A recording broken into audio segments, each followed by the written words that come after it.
بسم الله الرحمن الرحيم. إن وعد الله حق، صدق الله العلي العظيم. اليوم فيها النجف الأشرف، فيها الفتحة 11 من عمود 227 من جوار قبر الدكتور الحاج الأستاذ الدكتور لازم لفت ذياب المالكي المتوفي في 16/11/2021.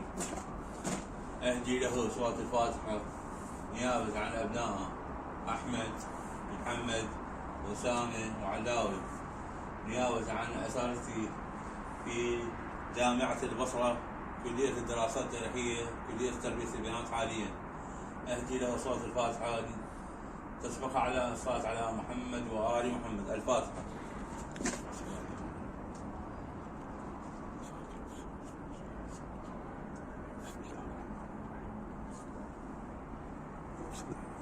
هذا درسني حجي.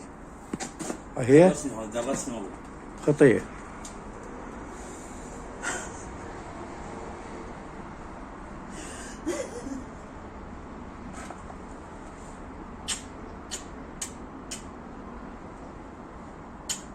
الله يرحمه الدكتور،